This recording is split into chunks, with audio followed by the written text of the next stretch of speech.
Hello, welcome to the Record Celtic podcast brought to you by NordVPN. My name is Daniel Cole. I'm delighted to be joined by Record Sports' Ryan McDonald and Michael Gannon. Guys, happy Easter.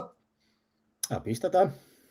Happy Bank Holiday Monday. I know. I don't know what you boys have eaten so much chocolate you could roll me down the hill. Honestly, you need to have an intervention with me.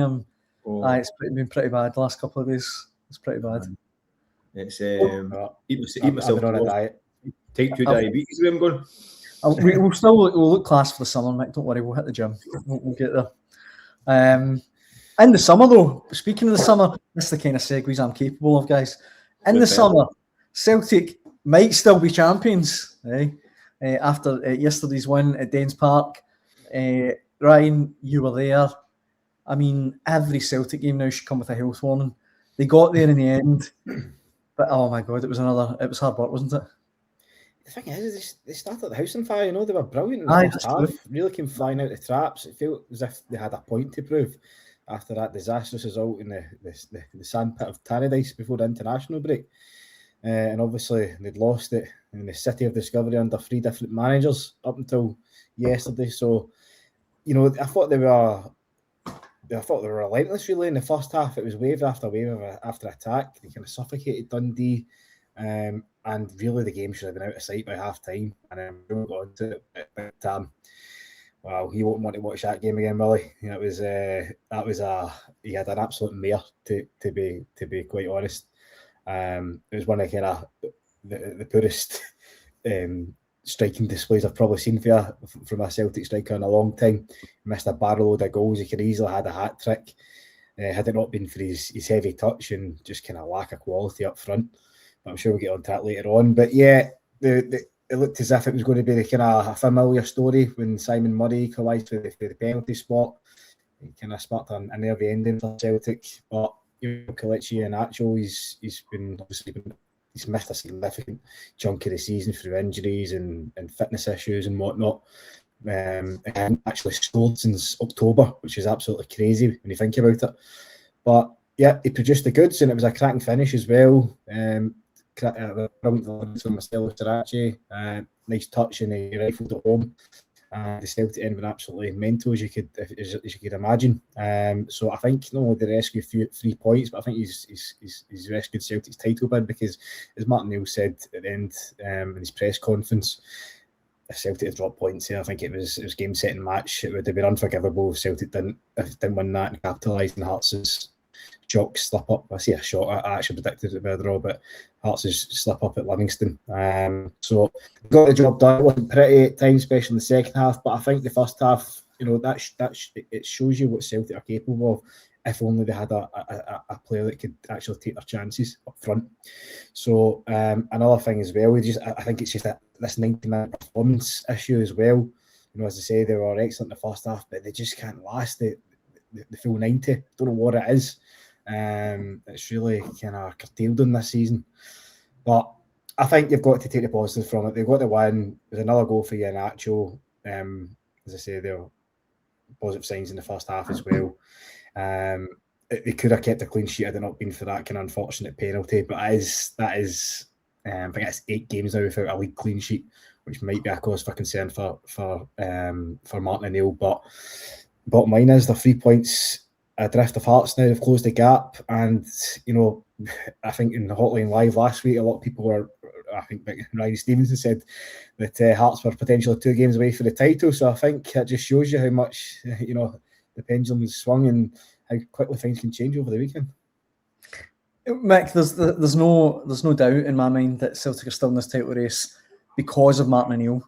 We'll come to the striker thing in a minute, but I said in the Hotline Live last night, if Celtic do win this league, he deserves 2 statues. He deserves a monument in the East End of Glasgow. Honestly, if he pulls this off, it would be remarkable.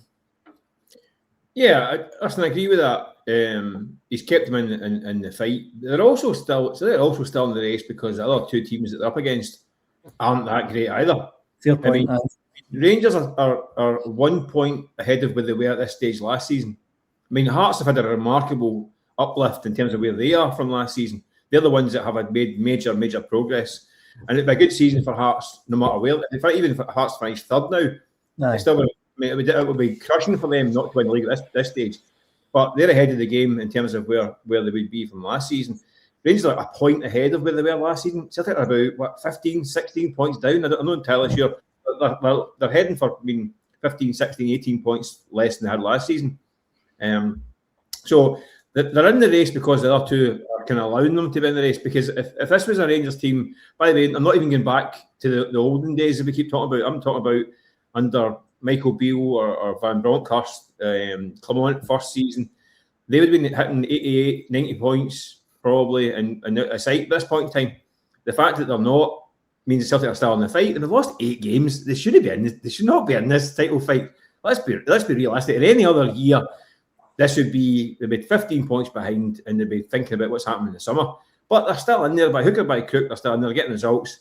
Sunday kind of summed it up, didn't it? When they had wee flashes of looking decent, created a few chances, never scored enough the chances that they created. That sets in a wee bit of panic. Anything can happen. There was a goal.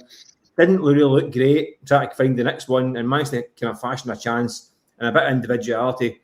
Got the goal. They got them over the edge and got them a result, which keeps them alive. But with 6 games to go, the form is too flaky. I mean, they need to find 5 or 6 wins. I mean, listen, we don't really know what it's going to take now. I mean, we keep saying it's going to be 85 points and 82 points. They now thinking 80. I'm not even sure 80 points might even be necessary. It might be 77, 78, which would be incredible. But they still need to get those points. And the fact of the matter is, we look at the form guide of the last 6 games, but Celtic have won 3 out of the last 6, 2 defeats and a draw in there, Hibs and Dundee United. Rangers have won 4 of the last 6, including 3 in the bounce. The 2 draws. They're not losing games. Rangers don't lose many games. They only lost 2 games all season, which is why I think they're the danger.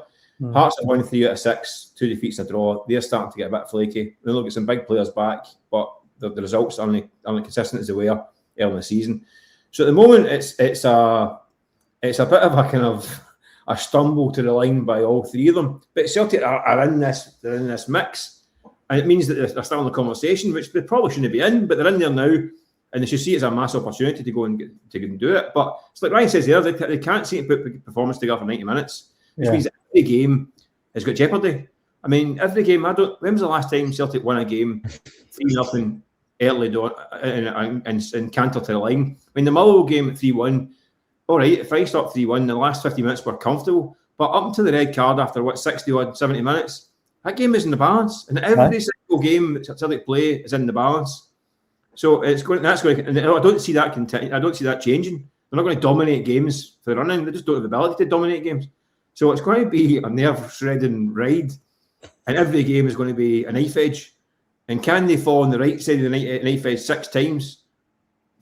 I mean, it looks unlikely given the fact they've only done it 3 of the last 6, and that's been the season.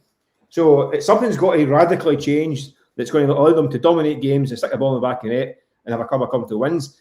And they're playing against better teams as well. So it's going to be very difficult. I mean, it's clean sheets. I mean, in the league, when they kept clean sheets against Stuttgart and Rangers in the Cup in Europe, incredibly. But those were. I'm not saying they're easy, but those games they weren't expected to go and win. They could go and sit and do the low block and just defend for their lives for 90 minutes in both those games. And one of them was 120 minutes. Whereas they need to go and win these games, and that opens them up, and that creates danger. And it's now, but just having the kind of, do you have the belief and confidence they can go and keep clean sheets in these games? No. Can you have confidence and belief they're going to score the goals they need? No. But somehow they're in there. Don't ask me how or why or if they can stay there, but they're in there. They might as well go for it now. Well, part of the reason why I'm saying Martin O'Neill would deserve so much, acclaim if he pulls this off is, and I don't want to be unkind, but Ryan, you said it a minute ago about Cvancara. Look, that was just evidence of I do think it was one of the worst striking displays I can remember. Again, I feel really bad saying that, but it was just so bad, and it was just evidence of what Celtic are working with this season, what Martin O'Neill has to use. And Ian Atchell comes on, shows that he can still do it. But the problem is, you can't rely on him for any length of time. After that, you would go, right, he's the striker. But would you really start him? I think his hamstring's probably going to go again. I mean, what do you do if you're Martin O'Neill? People keep talking about this tombola. I don't know what I would do if I was in his shoes. Who would you start up front? I have no idea.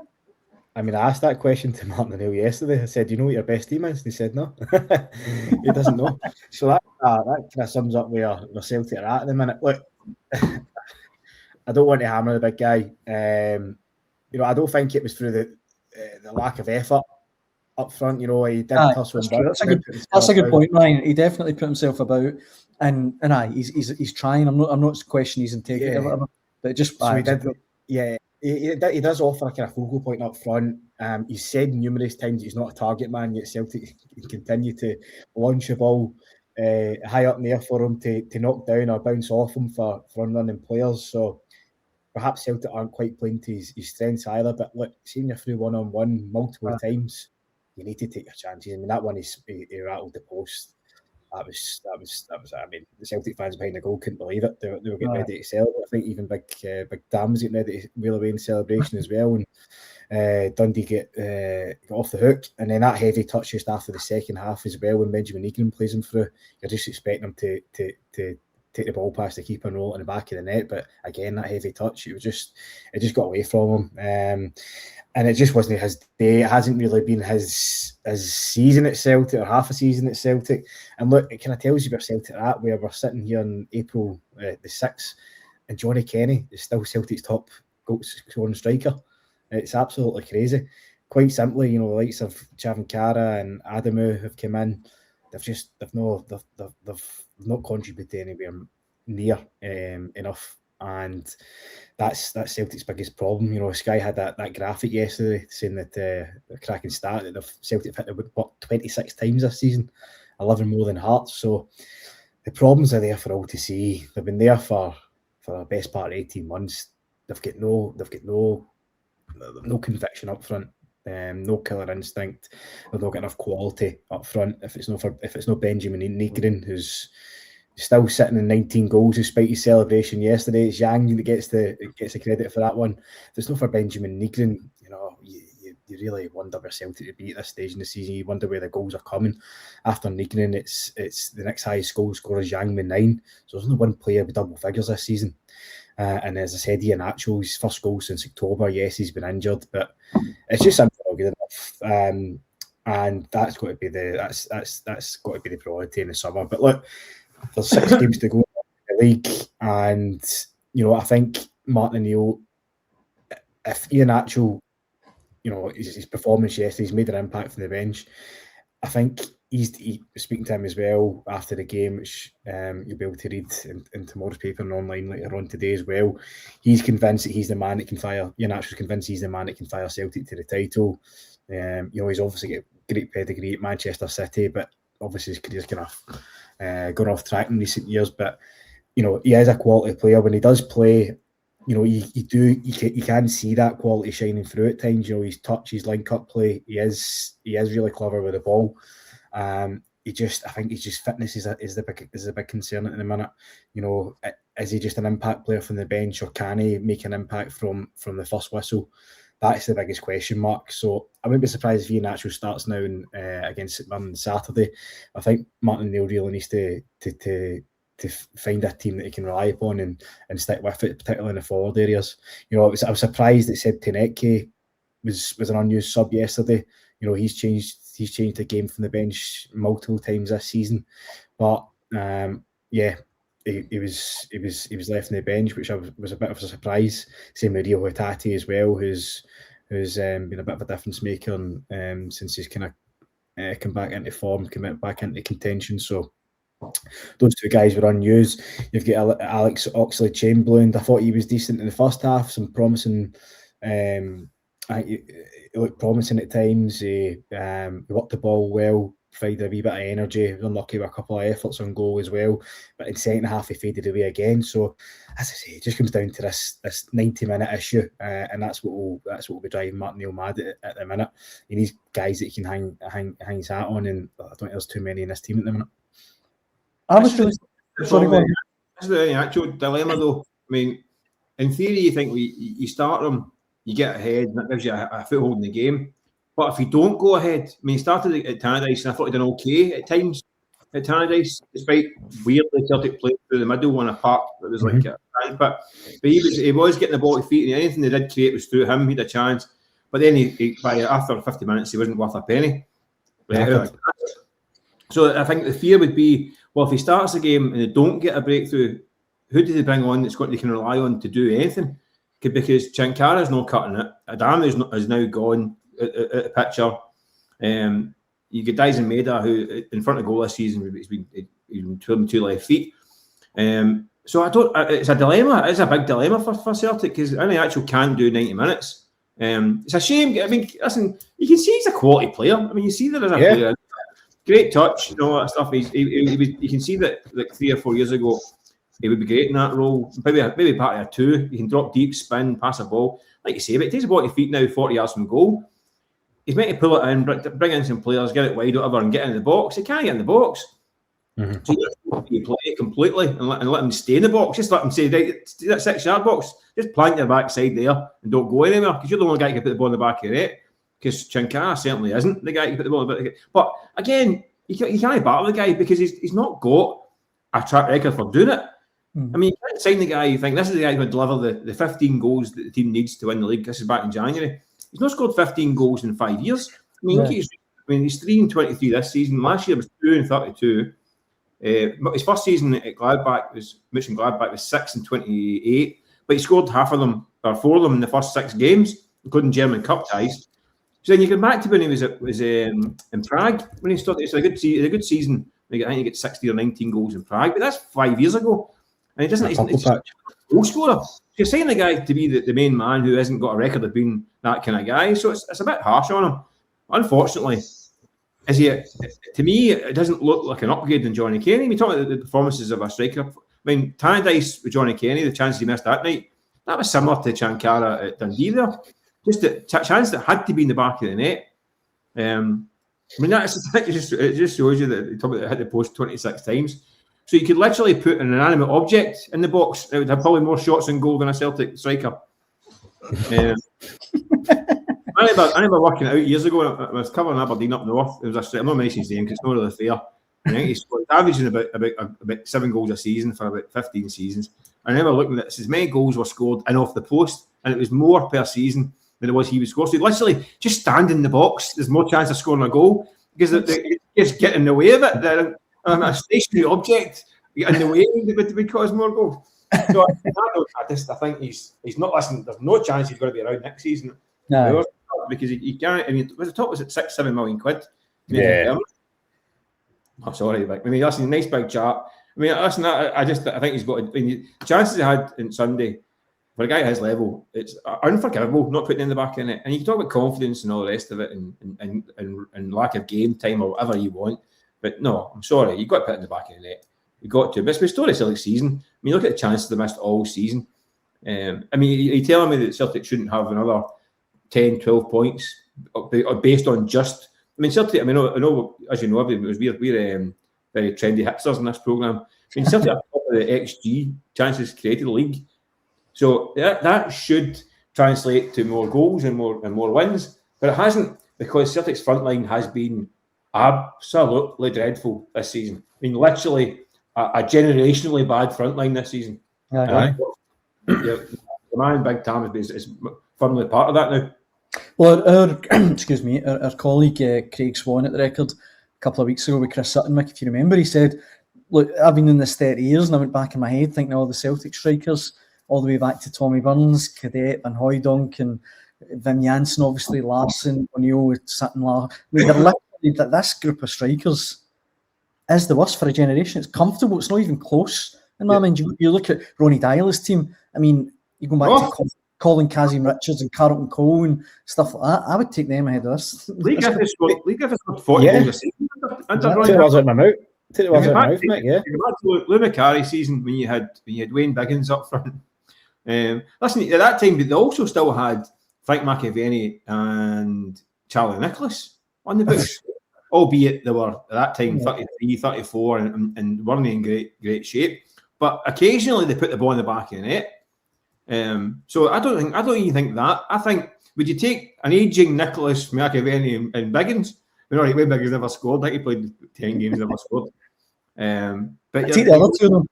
I think it could be. You're literally getting to the point you're like, these guys, it's almost worst ever. I mean, genuinely, certainly in my lifetime. Well, Definitely, you're only about aren't you? Well, I mean, I started watching football probably around about 1999, 2000. That's where my memories stem from, and it definitely is. I mean, if you look at Celtic's kind of dire seasons from then, I think back to maybe Tony Mowbray. They still had Scott McDonald up front. They signed Robbie Keane in January. He scored a barrel load of goals. Then you look at the COVID season, Odsonne Edouard get stick for supposedly down in tools, but he still ended the season with 22 goals or something along the lines of that. So Celtic have always had a marksman up front that can put the ball in the back of the net. But like you say, Mick, summed up perfectly. This is kind of generational, the worst front line that probably maybe 2 generations of fans can probably remember. Let's be honest. The thing is as well, Adam Ida get chased out the door this summer and he scored 20 goals last season. Between them, the entire Celtic front line has only scored 21 this year. So that just really sums up how bad they've been. Yeah, listen, I didn't was getting chased at the door, and now people have revised that review and they're wishing they hadn't sold them. I don't think Adam Ida was any great shakes either, to be fair. He done all right. I must admit, he came back from pre-season. I wouldn't be rewriting history because Adam Ida came back from pre-season looking as if he was out of shape, out of touch. I mean, we saw him in pre-season getting absolutely roasted by Brendan Rodgers several times. Yeah. I mean, he's driving his manager up the pole. I think he played out in Kazakhstan, didn't he? One of the. He get hauled off that night, didn't he? Oh, it was. Unbelievably bad. So listen, let's not be sugarcoating in his time. But the problem is there's not bringing somebody in. But the guys have brought in. If Celtic pull this off this season and win this league, right? I mean, I think it's still far fetched. In years to come, we'll be sitting on a podcast in 15 years, and they'll say, "Who was the front line for Celtic the year they won the league out that season?" And I genuinely think people will be struggling to do it in a pub quiz to name the names. I genuinely think they'll be like that. Unbelievably. I mean, unfortunately, guys like Adamu and Mvuka will become pub quiz questions. When you look back in years to come, they go, for people forget that these guys are even Balak Wishaw. I mean, these are the names that will be lost to time because their impact has been next to nil. With all due respect, I think viewers might remember a certain guy called Amido Baldi. I've got this vivid memory of Danny McGrain at half-time taking Amido Baldi out for literally passing the ball, making sure he can control it properly and pass it back. Big Amido, bless him, he wasn't. Ryan, I would take the players. I'd give Amido Baldi a chance in the Celtic team. I really would. That's what I'm saying. I think you probably get a game. Aye. He wasn't great, right enough. Listen, Celtic signed an absolute barload of dud strikers through the years, but usually there's 2 or 3 other ones in the club at the same time that can carry it. So, this lot are toiling. But they need to find the goals. They need to get this done. I mean, their games are going to be tight. They can't be missing 3-4 chances a game in these last 6 games. It just cannot happen, or they can forget about it. One player that I want. You've got me thinking about the kind of all-time worst strikers. You get remember Lassad Nuno? He signed under. Was it Neil Lennon? Miku as well. Miku put in a shift though. He started against Barcelona, if I'm not mistaken. Yeah. Vacuum Bayu couldn't hit a barn, and he managed to. They thought he scored 2 goals finally, and they both of them turned out their own goals. Against Hearts. Carl Cole as well, Colin Kazim, Richards, Mo Bangura. Big Z wasn't great, yeah. Mark Antoine Fortuny, take him in a heartbeat right now. The worst of all, I think, goes to Morten Rasmussen. Aye. Right, I'm not kidding. He'd walk at this current team, Rasmussen. Honestly, I'd take him right now, I really would. Honestly. People are a bit young about Tony Cascarino. Tony Cascarino arrived as a big name signing. Had an absolute stinker. I think I can't remember quite, but I think he finally scored after about a dozen games and then get sent off about 10 minutes later. That summed him up. Sent back. I think he get traded for Tom Boyd. Could be wrong. I think that's when he get papped in the road and Tom Boyd came up. I think that was the swap deal for Tom Boyd. He was quite a big name, wasn't he, at the time? Cascarino, well, I played at European Championships, World Cup. It's not for Ireland. Turned out he probably should have done. He was the Irish, right? But he was for Celtic. He was epically bad as well. He was famously during the night. He was viewed as the worst. But I think these boys might be overtaking that mantle. The one guy that I want to give a bit of praise to before we wrap up, and I know I'm bounced all over the place, but it's Marcelo Sarra. You mentioned, Ryan, he came on yesterday, had a sort of part in the winning goal, and basically we've given a lot of stick to a lot of the loan guys that have come in, and rightfully so. But he's one every time I see him, and is in little cameo spells and what have you. But I just think he's brilliant. I love his attitude. I love everything about him. He's kind of bought into it. And there's going to be so much upheaval at Celtic Park in the summer. I think it's probably unlikely that Celtic will keep him just because there's going to be so much happening. But I would love him to stay in Celtic beyond the summer. I think he's an excellent player. I think it was Mick who might have asked the question to Martin O'Neill a couple of months ago, whether he would keep Sarra at the club beyond this summer. Am I right in saying that, Mick? I vaguely remember asking something, but I think he explored the option to try and get him to stay. He said the club should look at it. I think that I remember his first spell or second spell. I think he did say the club should look at that option to see if it's possible. I mean, it's hard to make an impression on Martin O'Neill. He's notoriously difficult to win over, but I think Sarra, if the problem is this season, he has looked good whenever he's played. He's looked the part. He's full of energy, full of industry, full of. I think he's a threat going forward as well. But the problem is he's been injured for quite a significant period of time. His fitness issues. You obviously get Kieran Tierney, who, to be fair to him, has been available for just about every game this season.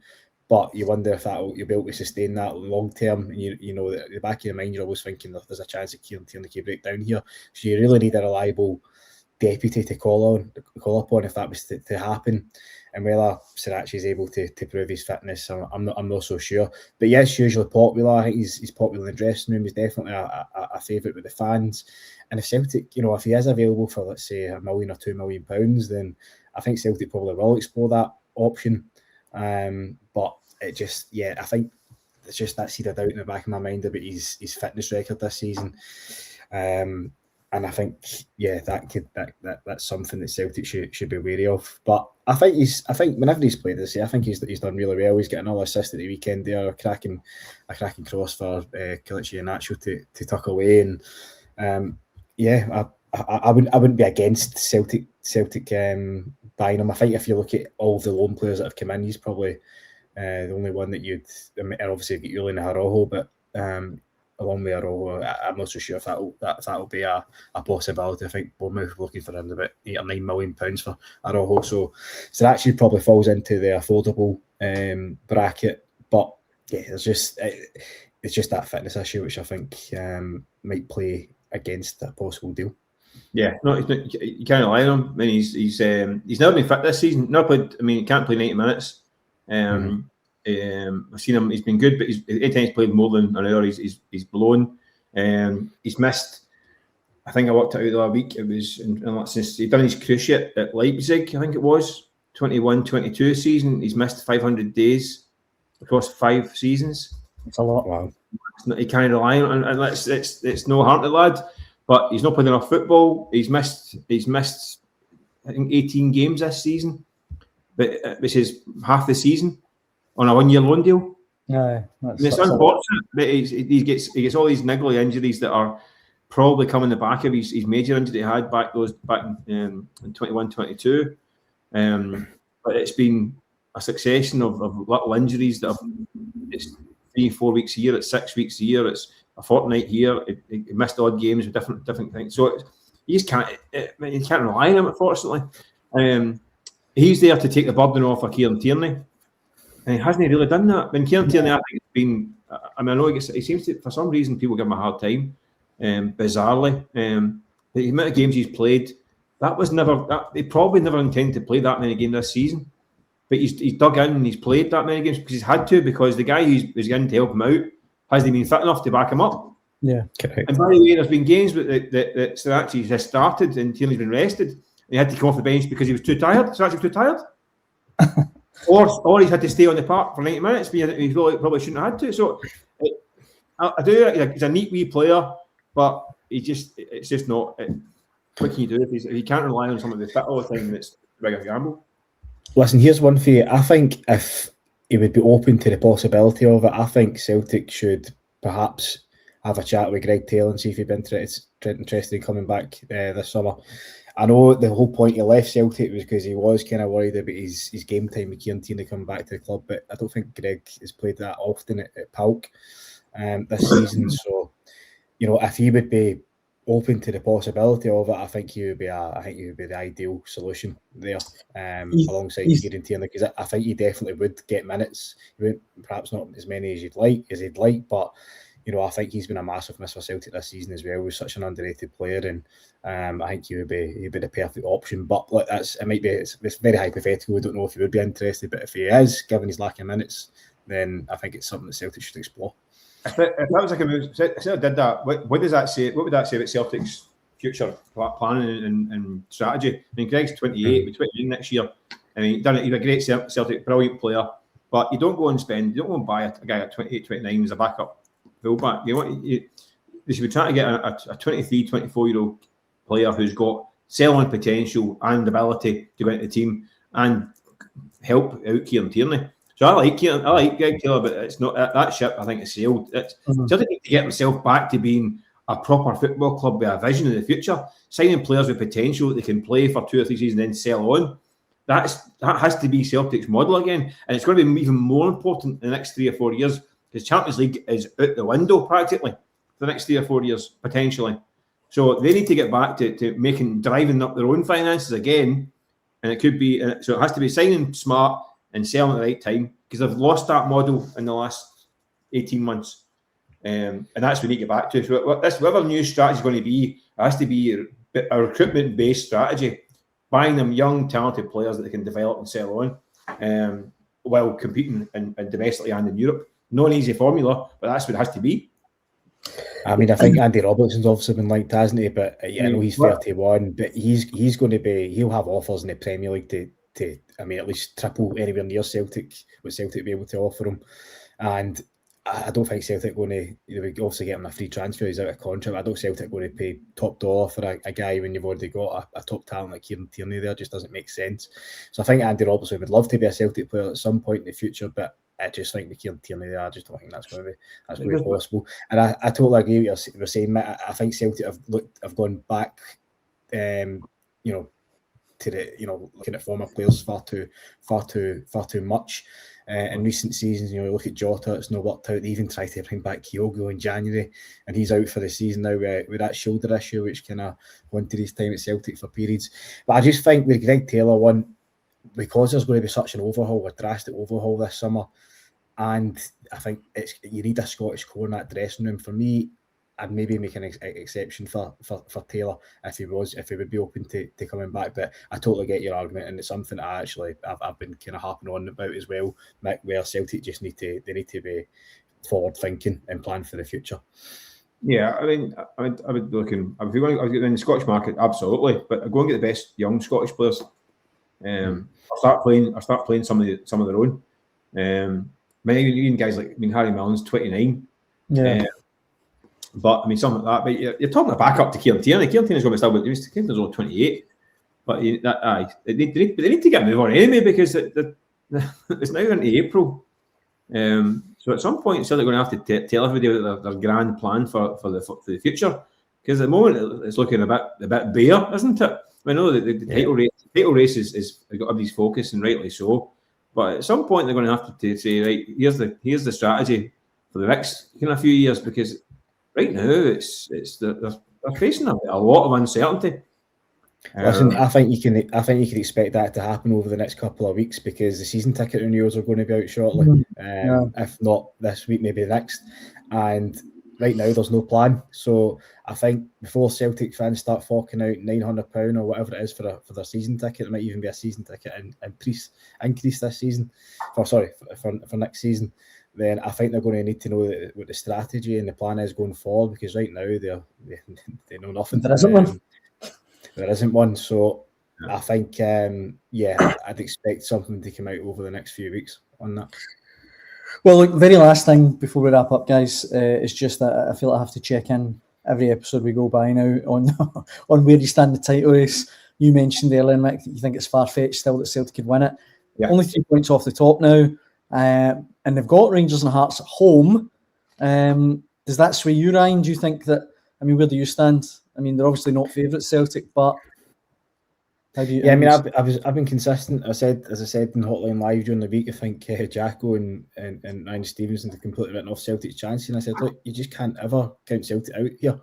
You know, if they win at the weekend and Hearts drop points and it's game on, and that's exactly what happens. So, like, can they win the next 6 games? In theory, yes, because they've got the probably the most favourable post-split fixtures with 3 games at home and 2 away. But on Evans of this season, you know, you'd have to deem it highly unlikely. Would they need to win the next 6 games? They might get away with 5 and a draw, because if they can beat Hearts and Rangers at home, then depending on other results, 5 wins and a draw might work. And of course, they play. Remember, of course, the Rangers and Hearts play each other, and Hearts exactly. So that 5 wins and a draw might be enough for me. I think the target's got to be 6 wins. I think they've got to look at being flawless. And I think if Celtic can win the next 6 games, they'll be champions. The curious thing for me when you look at that league table is not the game is played, not the points, but the goal difference. You know, Rangers will get 32. You just wonder. We've seen it happen in 2003 where this league race could go down. I think it's definitely going to go down to the wire, but where it could come down to goal difference, because there really is nothing separating them at the top there. So Rangers, obviously, I think Celtic are third with the goal difference charts for those that are tuning into the podcast. Rangers have got plus 32, Hearts have got plus 28, and Celtic have got plus 23. So that is a bit of that's like an extra point really to Rangers at this stage. So that is something that that could be a bit of a concern for Martin O'Neill for the remaining 6 games. But look, you can't. I just don't think you can count Celtic out. The bookies' favourites chops and changes every weekend. So who are the favourites just now? I'd probably make Rangers the favourites at the minute, because they've got that 2-point advantage, because they've got the better goal difference. But I still think the Celtic can win the league. Mick, I think you called it perfectly when you said far-fetched. I'd still be really surprised, stunned even if this Celtic team won the league.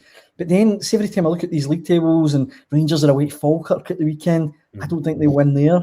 You know, you never know. It's almost like musical chairs every week. You just feel like whoever's going to be left at the top after game 38. Celtic will not, in my opinion, win 6 games in a row. No chance. But with Rangers playing Hearts playing Hibs, Falkirk in the equation, Motherwell, I think you only need 3-4 wins, maybe. I don't know. But that's the thing. It's because, as I said before, the 3 of them are not any great shakes. I just think Rangers are scoring more goals. A bit more firepower, I think. Aye. And then you look at Hearts with Shankland back as well, and Braga back in the goal. The other 2 have got more goals in them. And listen, they have got Hearts and Rangers at home, but they've also lost to both of them at home this season. Good point. And like I say, that in the games at Ibrox, Celtic could go there and play a certain way. If Celtic were ahead by 3 or 4 points and you had to go and get draws at Tynecastle and Ibrox, I think that'd be a better scenario for Celtic, because they could go there and do the Stuttgart thing. Whereas when they're at home, they're going to have to go and attack. The back line, listen, they're missing too many key guys. I mean, defensively, the right back situation has been a nightmare for Celtic again. And Marcelo Johnston is on the verge of returning, goes to Canada to do a bit of TV work, plays some keepy uppies and gets injured or gets set back again. Utterly preposterous decisions to let him go back to Canada when he's that close to coming back. I mean, just it summed up the kind of the season for Celtic, really. That can't do right for being wrong. Might say, listen, go and meet your pals in Canada and catch up with the troops for a bit of team bonding and come back. On the verge of a comeback, a much needed comeback, with Rojo injured, and he goes and gets injured in a different jersey. Utterly preposterous. We should have touched on this earlier, Mick, actually, but just on that, is he out for the season, or is that him definitely done? No, he's now been out. He played 5 games this season. He's been out for what is it now, 7 months. He's not coming back in any shape to contribute properly. The Alistair Johnston that was last season or before that. So we might as well forget about him, because he can't be. I mean, so what happens to the 3rd game after the split is Rangers? You're going to chuck him at that to start? after so long out, after only playing. By the way, nobody came back from his first injury and get injured after, was it 4 games back, 5 games back, and clearly wasn't fit. So his season's over for him. Let's be honest. I mean, people have to get real. He's not going to be able to contribute to any level. So I mean, and the talk was that he was close to getting back. He's on the pitch and all that stuff. He was going to grass. I just think it looks like it was too important a time to be allowing that kind of thing to happen. And by the way, it might be that he's jeopardised his own World Cup chances by doing that as well. Just seemed another mistake in a season full of mistakes. And listen, the player's got to take responsibility.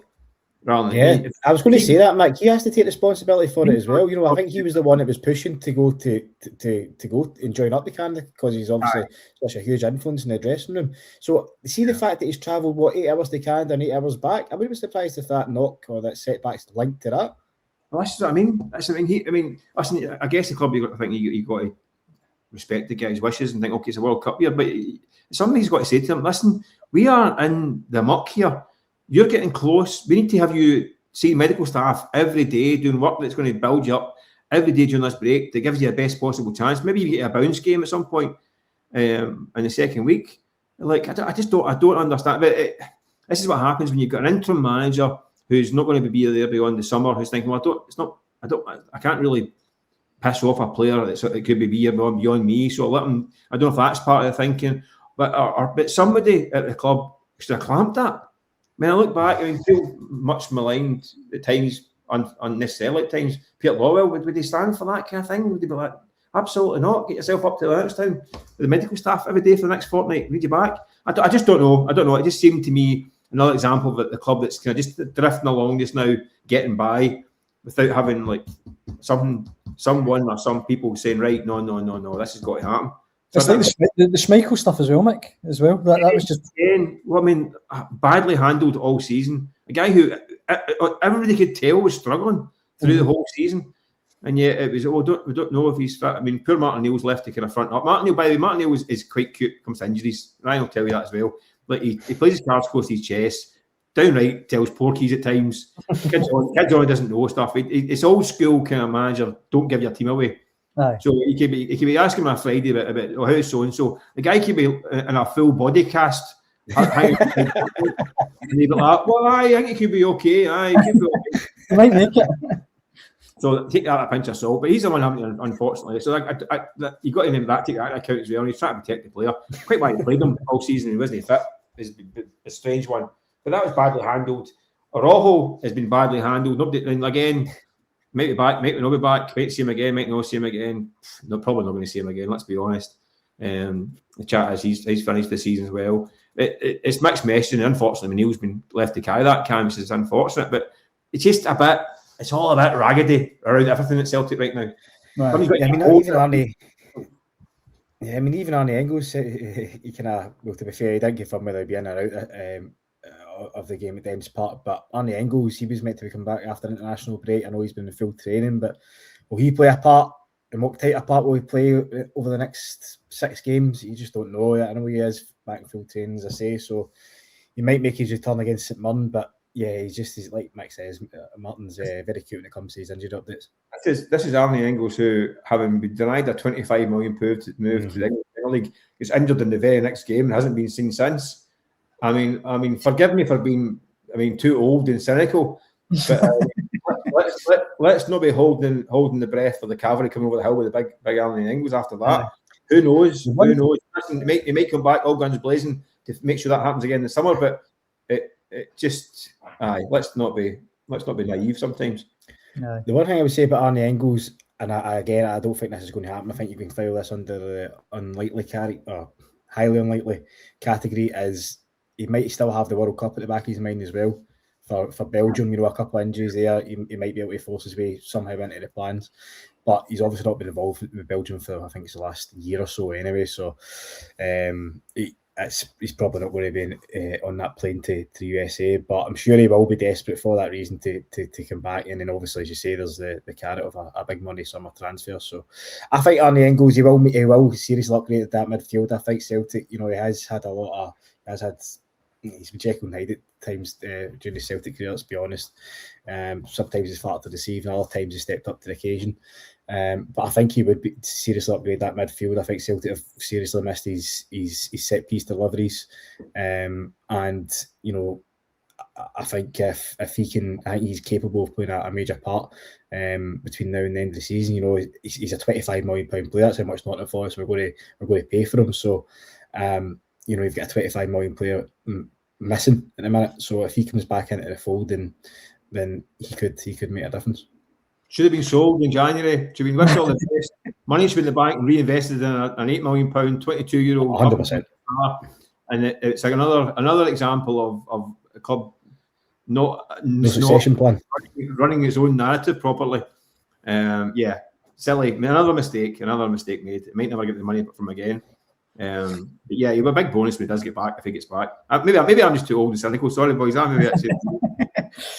Now, listen, I'm away, guys, to run a hot bath and get my toaster plugged in. After that, I'm all queued up. On that note, I think that brings us to the end of today's Record Celtic podcast, brought to you by NordVPN. Mick, Ryan, it's always an absolute pleasure. Thanks very much for joining me. And if you're listening at home, we'll be back next week.